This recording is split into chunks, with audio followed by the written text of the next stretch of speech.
Welcome to the best of TV Burp 5. A look back at my favourite moments from previous series. Remember when it was spinning day on the bill?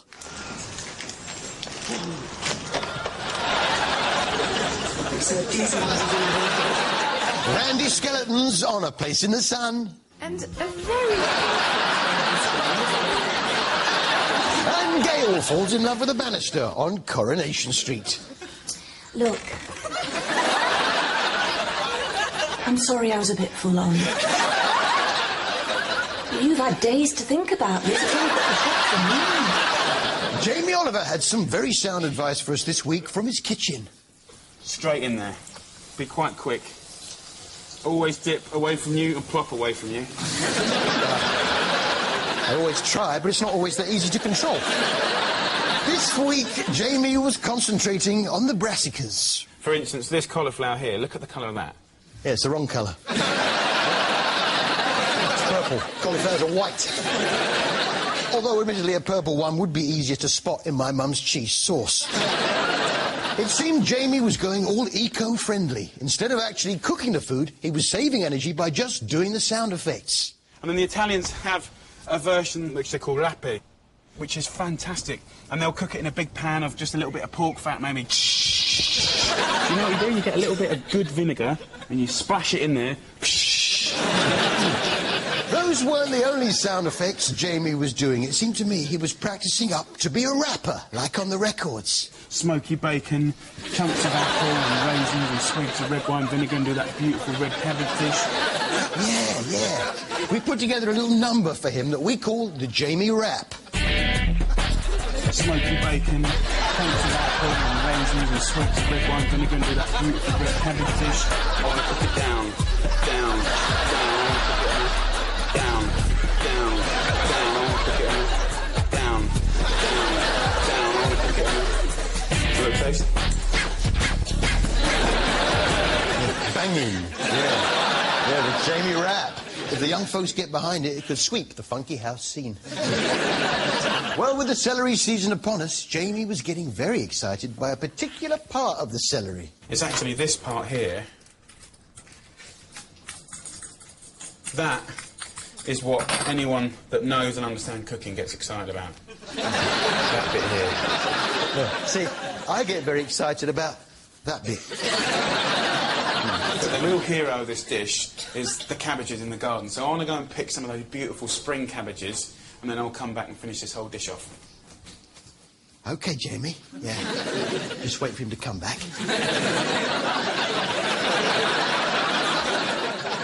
Actually, I'll...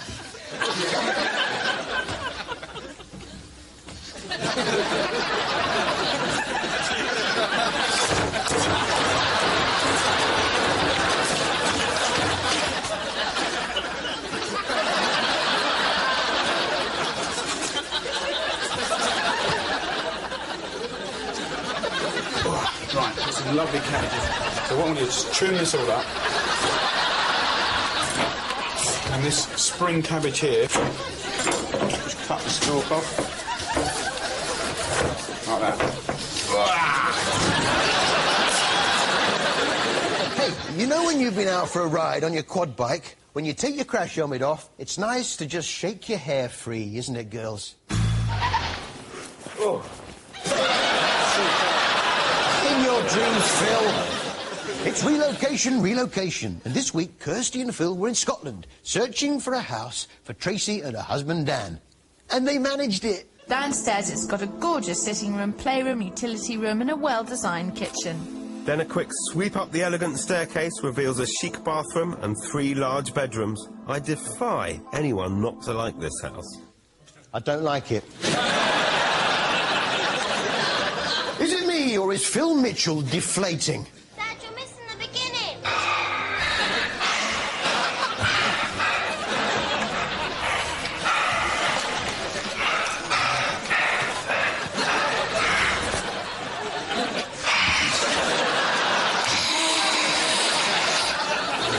Yes, it's EastEnders. And what's the least likely thing you can think of happening on Albert Square?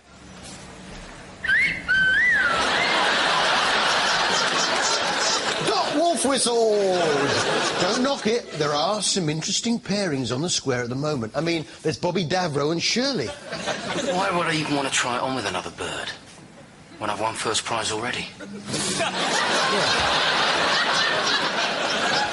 Just for my own information, what were the other prizes in that particular raffle?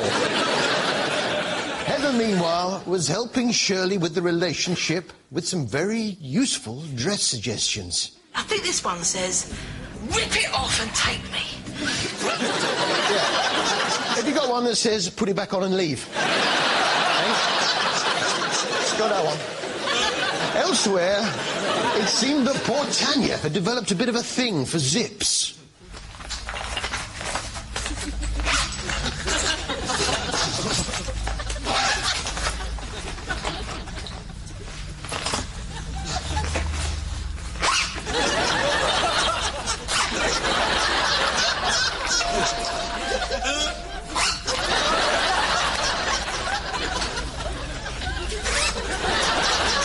Who could that be at the door? What have you forgotten?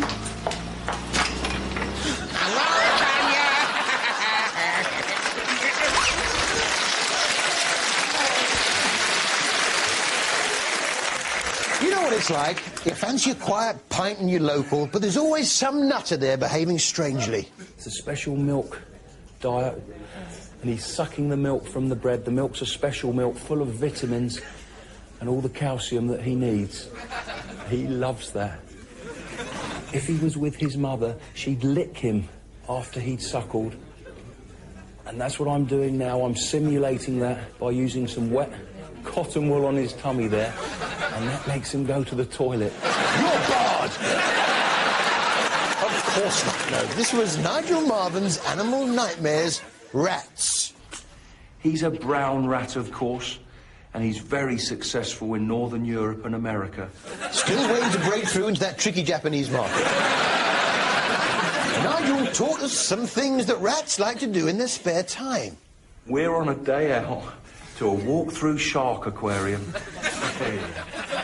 Can we go to the shark aquarium, Dudley? Or an art gallery or a West End show?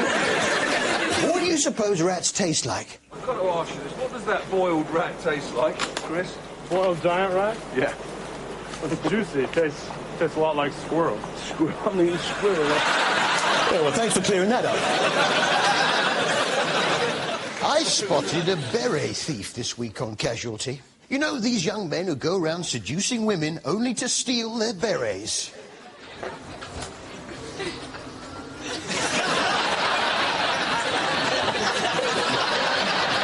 Of course, it was the final bow for Casualty consultant Harry Harper, and as he waved goodbye, he made sure he was waving to both the tall and the short.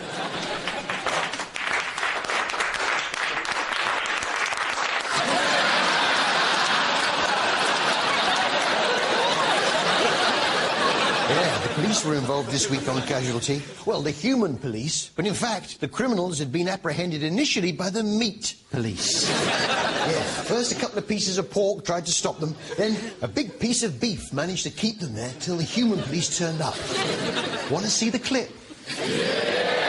Here's the meat police in action. First, he's apprehended by the pork. Hey, what do you think you're doing?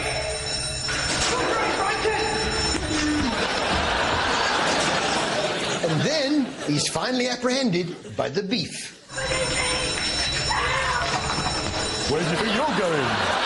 Come here, you. Yes, the meat police. That's actually a new show they're bringing to ITV1 to rival BBC's Life on Mars. Just like they did with Primeval and Doctor Who. My name is Sam Tyler. I had an accident and I woke up as an oven-ready chicken. Am I mad, in a coma, or back in time? Whatever happened, it's like I landed on a different planet. Now maybe, if I can work out the reason, I can get home.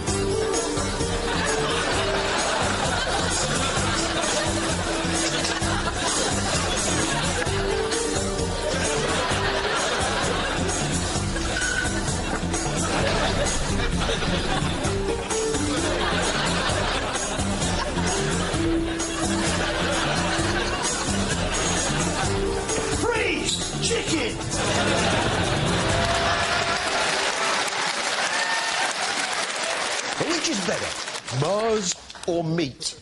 There's only one way to find out. See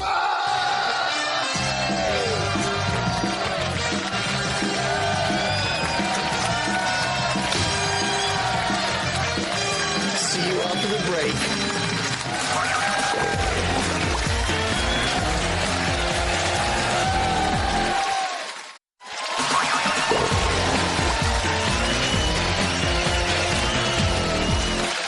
Welcome back to the best of TV Burp 5. Remember when there was a graffiti dog on Heartbeat?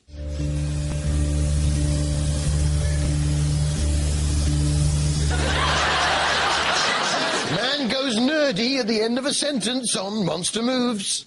Whether that'll come home to the UK or not, we'll have to wait and see. And things get personal on Time Team. And within minutes, Matt Trench produces another surprise. Slag. Now,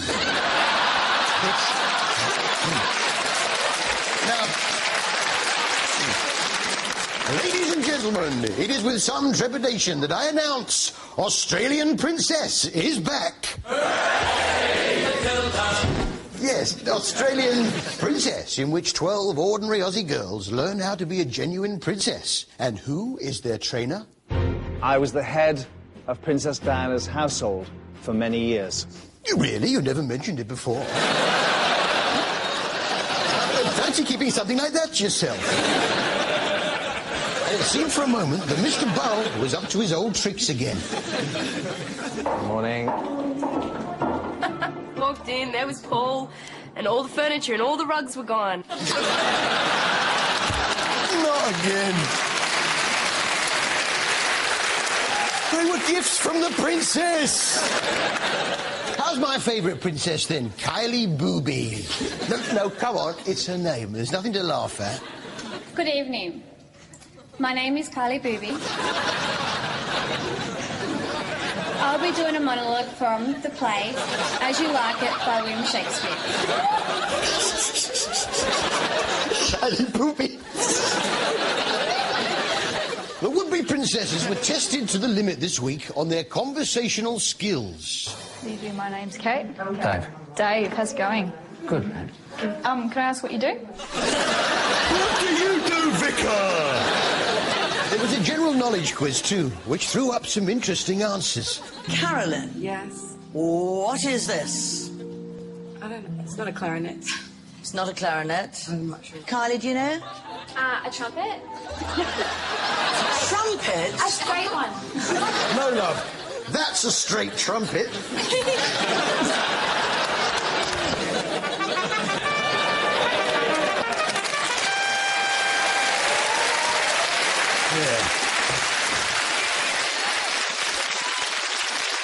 Coronation Street now, and it seems Molly has a secret tunnel to get her from her house to Dev's corner shop. Here she is arriving. Right, here, take the money from our savings. And here she is going on a lunch break. Have you had out to eat yet? No. Right. I'm going for lunch now. Wait. 60p. Have you indeed ever wondered what Norris keeps in that shoulder bag? Morning. Morning. Sickness and diarrhea. Most people prefer a bucket. I found out who does the sound at the end of the countdown tune. Is officially more daunting than the dentist. Ah. Glaucoma. Have you had your eyes tested lately? No, 20/20 vision me. Well, that glaucoma test is something else. They fire you in the eye with a sudden puff of air, like...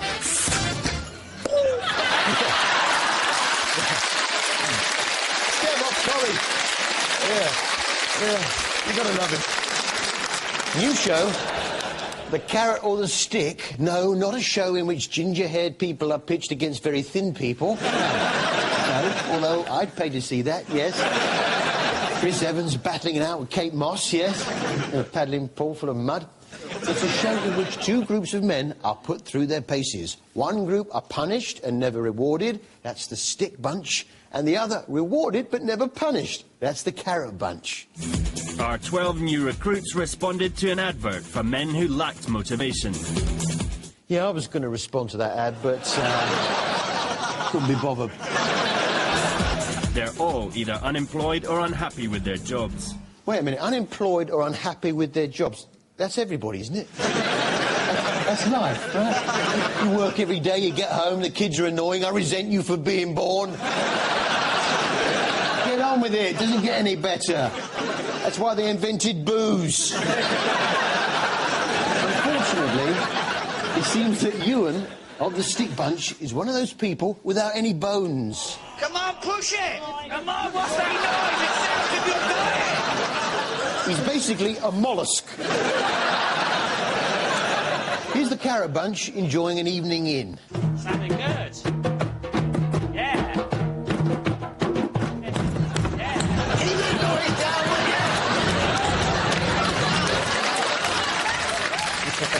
Which brings us to our I beg your pardon of the week. I beg your pardon of the week. You hang on, you'll follow me, I'll do some... Put yourself up the second, I'll come down in the corner.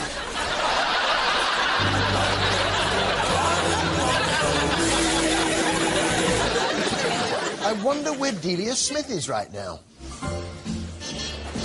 Well, I'm in the freezer section of a supermarket. Yeah, I thought you might be. Well, next stop, wines and spirits.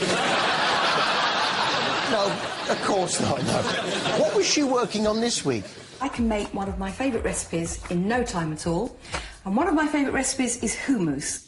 Me mousse? You have to cook them for about 2 or 3 hours to get them soft enough to make hummus. You mousse? The most important thing to serve with hummus... We mousse? Hummus is made from chickpeas. Oh, hummus. Yeah. Why didn't you say so? Yeah. She makes hummus with frozen chickpeas because that's her big thing this series, yeah. Recipes from ready-made stuff. But if that's the case, Delia, why didn't you just buy a pot of hummus? Who makes hummus? That's why she's calling it hummus. It's short for who bothers to make hummus. The week before, she made a sort of frozen fish toasty. So, just another 3 minutes and it'll be ready to serve. So we've had 5 minutes on one side of the fish, 5 minutes on the other side, 3 minutes on the sauce, straight out of the freezer, straight out of the store cupboards. And straight into the bin. Well, I'll have some hummus when I get home. Emmerdale now. And the kids on the soaps are great, aren't they?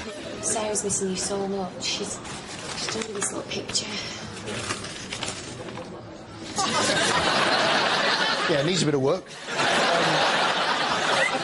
That's Sarah, who's 2. Then there's little Arthur, who's only 1. What's a nice treat for him? Legoland? Euro Disney? Listen, I better get off. I'll take Arthur for a walk round the graveyard. Take him for a walk around the graveyard. The abattoir's open later. Take him there for his birthday treat. But the big excitement was the ballroom dancing competition, and there was a special guest judge. Your mother's got cataracts. She needs an operation. She feels old and embarrassed. I haven't. I don't. Cataracts? Cataracts? Are you sure you're the elder sister? Valerie? Cataracts? Cataracts? Cataracts? Cataracts? Cataracts? Cataracts? Cataracts? Cataracts? Cataracts? Cataracts? Cataracts? Cataracts? Cataracts? Cataracts? Cataracts? Cataracts? Yeah, cataracts. Right? Here, how many footballers' wives does it take to change a light bulb? I won't change a light bulb. Why should I? It's Tom's job. I don't think I've ever changed a light bulb. None! This was help. I've got a high-maintenance wife. Not me, obviously. That's the name of the show. Although, I have. Yes, she is what you might call a high-maintenance wife. Me and Tom are not married. Therefore, you shouldn't even be in the show. Who else was there? Well, there was the bloke who was married to... Well, her face looked familiar. I wouldn't classify myself necessarily as a look-alike as Tina, although I do look a lot like her in many ways. Yeah, a lot like Tina Turner if she was white. No, it's not Tina. I look more like, in my normal guise, Joan Collins or Elizabeth Taylor. A bit like Joan Collins or Liz Taylor if they looked like a white Tina Turner. I also look a lot like Cher. No, you don't. If I had £1 for every time someone said you look like Liz Taylor or whatever, I'd be quite wealthy now. But only if you counted yourself saying it. Well, who does she look like? Tina Turner, Cher, Liz Taylor or Joan Collins? Well, judge for yourselves. Ladies and gentlemen, from Help, I've Got a High-Maintenance Wife. Please welcome Paula Randall.